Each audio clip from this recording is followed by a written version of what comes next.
Good morning and welcome spring. Have you ever been more excited to see a new season arrive on our doorsteps? Between spring and this week's gift of more light and the continuing success with the fight against COVID, hope really is all around us. I am so glad you have joined in for this North Chapel virtual Sunday service on this day, March 21st. Your presence makes our circle stronger. I am Mary Jean Taylor, and as ever, I am honored to take part today. I am speaking to you from my back porch in Bethel, though my heart surely lies with all of you, wherever this day and time may find you, as we come together in community. Of special note, our Spring Fling auction that you've heard us talking about is live for 10 more days. Go to our website at www.northchapelvt.org to see all the incredible items available for your bid. When I think about the auction, it makes me feel closer to so many of you from church who I haven't seen for ages, donating your talents in the way of bread and other tasty delights, beautiful works of art, professional services, sweet treats like cookies and brownies, muscle power, and more, all to support our North Chapel. Both your loving gifts and your generous bids warm my heart. Thank you for these and your continuing support of our most special spiritual home. With gratitude, we welcome Gareth Henderson, today's guest reflector, who is a journalist with deep and caring roots in Woodstock, Vermont. He has worked as a journalist for 20 years and is the founder of the online Omni Reporter. In his March 4th Omni editorial, Embracing Good Without the Limits, he writes, "This age is demanding more of us. It's asking us to receive others into a place of compassion in a way that points us toward innovative solutions. With that work before us, let's not start from a place of limitation. Instead, we can humbly join together and start from a clean slate of possibilities, working outward from the good we share and embracing its promise of peace." As we consider this month's theme of possibilities, Gareth has more to share about it in his reflection. Do stay tuned. Often during this long, though now finally ending winter, when the day of the week was lost to us, we would say, "It's Blur's Day."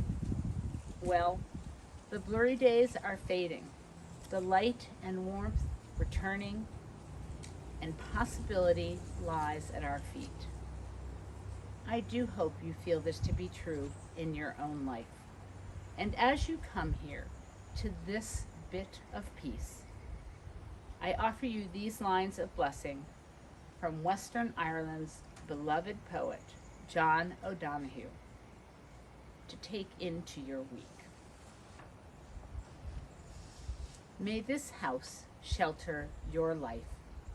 When you come in home here, may all the weight of the world fall from your shoulders. May your heart be tranquil here, blessed by peace the world cannot give.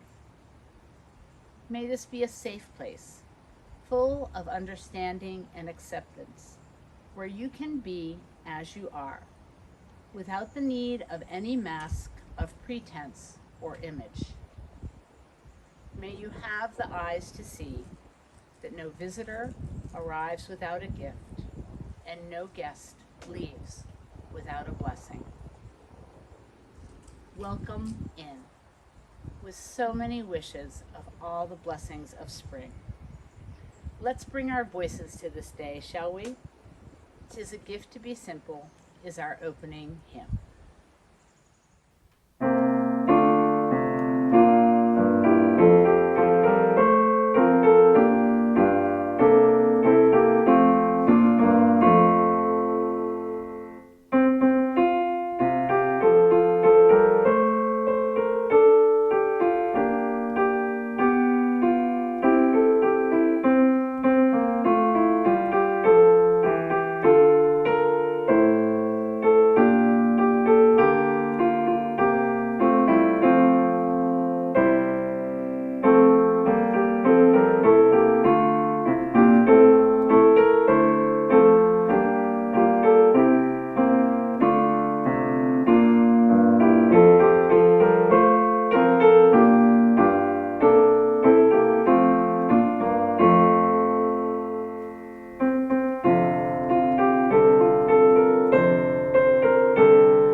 My name is Laura Foley, and I'm speaking to you from a hilltop in South Pomfret, Vermont.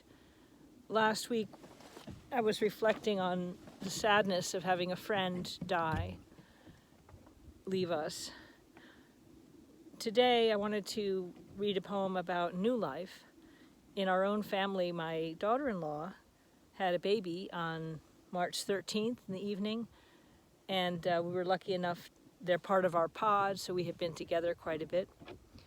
And it's this beautiful child, and the question is, how do these things happen? How does spring happen? Where does it come from? How does the world know? How does the earth know to arise? So I wanted to read this poem called My Hand on Her Belly. I can feel him turning, rolling over, and now he has the hiccups. And is this the head or the back? Even she can't tell. One day soon we'll get a call. It might be any time. It might be right now, or at 3 a.m. tomorrow. Any day, really, she's that due. It's like when you're at a crowded restaurant and they give you a buzzer. Don't go too far, they say. We'll buzz you when a table is ready. And you walk around the parking lot with your little children who arrived somehow, one day, out of you. You hardly know how. You just walk around until suddenly the buzzer goes off and you file inside the restaurant, you and your whole miraculous, hungry family.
Curiosity. That's something we're born with, something we grow up with. As a child, I'd wake up early in the morning to join my dad for his breakfast routine. On top of the fridge was a little red radio. offering up the news of the day with that classic NPR music. We'd have our conversations, of course, but there was always that time where we would just sit and listen to the news together. My dad was getting ready for another day in the newsroom. I wasn't. But we were both curious. That was a pathway to understanding the world more fully.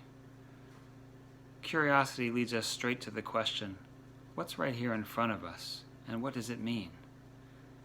The answer is all about possibilities, present possibilities, not ones that are far off or perhaps unreachable, but present ones. Frankly, as you look at the past year, and so many others, we have practical examples of how good we can be to one another. We've lifted each other up in life-changing ways with powerful examples of kindness and compassion. You might say those qualities arrived to protect us from fear and from lingering doubts about one another. That's really the lasting promise of goodness. If you help someone or work with them constructively, you'll see each other differently. That inherent goodness, revealed through the kindness and nurturing we all need, serves to unite us. So you might call it a natural layer of protection that we have, which helps dissolve and resolve adversity. The virtues that can lead us to that point are here, deep within us, right now. They're present, they're possible, and they come to light when we most need them. The light always shines through the darkness and illuminates the shadowy landscape. It glimmers on the high points until it gives way to the fully lit picture. Much like a watercolor artist works with their paints. The secret is not putting too much paint on, but rather letting the light shine through the picture. Forcing that effect, on the other hand, will often lead to the opposite of what we want.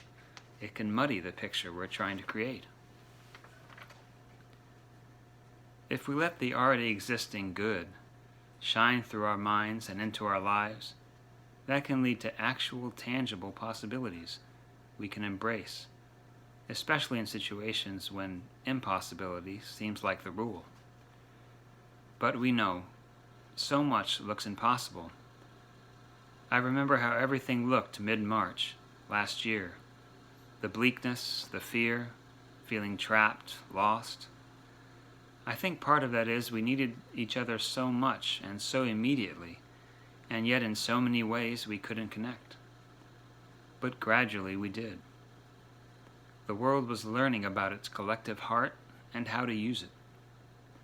We discovered how connected we really are, and that transcended the limits and labels we've so often put on one another.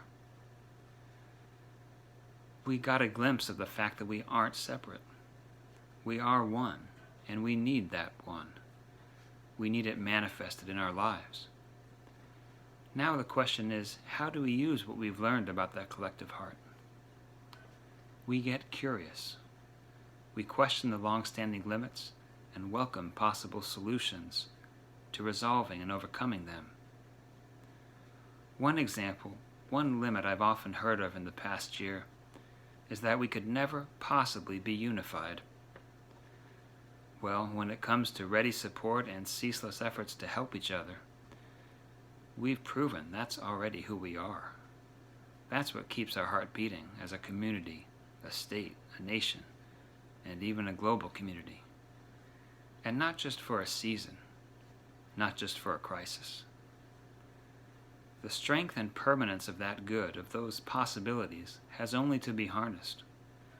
As the poet Rumi said, "There is a candle in your heart, ready to be kindled.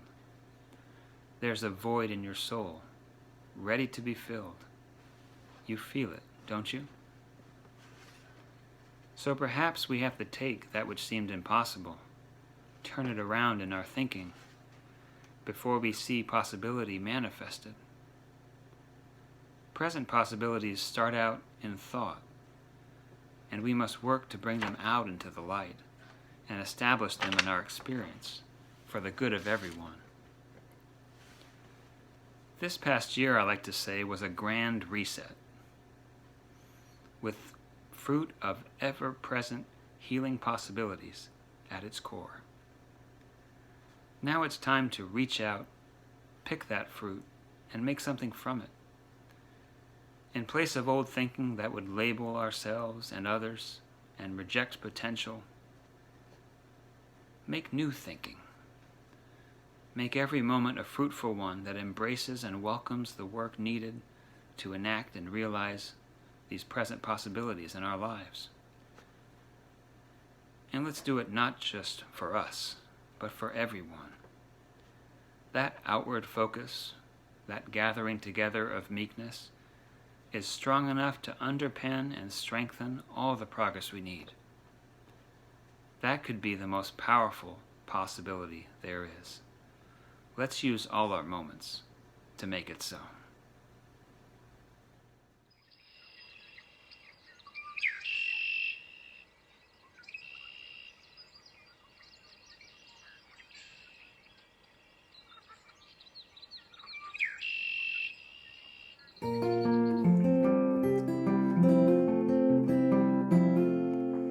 Thought I heard a red-winged blackbird down my road. Thought I heard a red-winged blackbird down my road. He'll be there beside the river when winter finally breaks its bones. He'll be king among the rushes, he'll be master of his home. Thought I heard a red-winged blackbird down my road. Thought I heard a red-winged blackbird down my road. Safe as Moses in the rushes, makes his home on the river wide. Every time I hear him singing, makes me feel like spring inside. Thought I heard a red-winged blackbird down my road. Thought I heard a red-winged blackbird down my road. He'll be in there singing his heart out, he'll be telling stories too, of where he went to winter last year, how he's going back there too. Thought I heard a red-winged blackbird down my road. Thought I heard a red-winged blackbird down my road. Every time I hear him singing, makes me feel like spring inside.